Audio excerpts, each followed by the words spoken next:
আমরা আপনাদেরকে কথা দিচ্ছি ইনশাআল্লাহ, আল্লাহ তাআলা যদি এই দেশের খেদমত করার সুযোগ আমাদেরকে দেন, তাহলে 1 মিনিটের জন্য আপনার কর্মস্থল ছেড়ে রাস্তায় আসতে হবে না দাবি আদায়ের জন্য। ইনসাফের ভিত্তিতে যার যেটা পাওনা সেটা তার হাতে তুলে দেওয়া হবে। আমাদের কমিটমেন্ট বেসিক 3টা।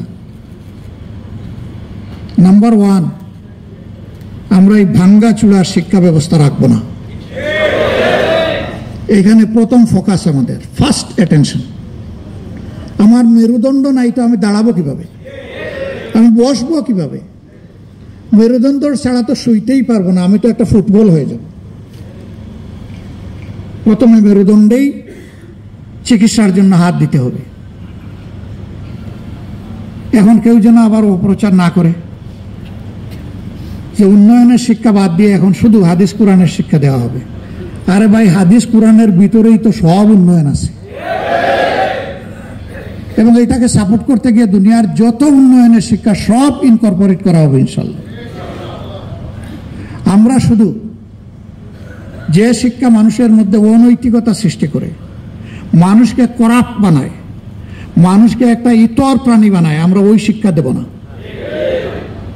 মানুষকে যে শিক্ষা মানুষ বানায়, যে শিক্ষা প্রত্যেকটা মানুষকে সম্মান করতে শেখায়, মর্যাদা দিতে শেখায়, আমরা ইনশাল্লাহ সেই শিক্ষাটাই আমাদের ছেলে মেয়েদের হাতে তুলে দেব। এবং এই শিক্ষার সাথে সর্বোচ্চ বৈষয়িক উৎকর্ষের শিক্ষাটাও থাকবে। নৈতিক আর বৈষয়িক 2 শিক্ষার মহামিলন হবে ইনশাআল্লাহ, যার ফলে শিক্ষার পাঠ চুকি একটা ছেলে কিংবা মেয়ে বের হওয়ার পরে তার যোগ্যতা অনুযায়ী সে কাজ পেয়ে যাবে। হয় সে উদ্যোক্তা হবে, না হয় সে সার্ভিসের একটা জায়গা পেয়ে যাবে, সে বেকার থাকবে না। বেকারত্ব তো জাতির জন্য ক্ষতির কারণ।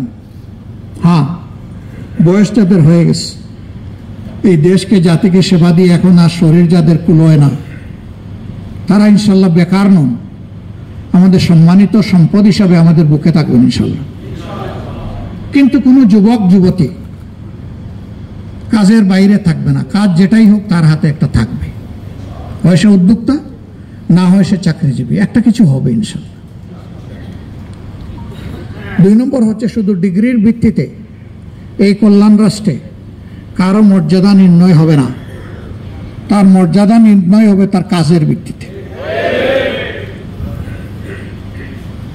পাশের দেশ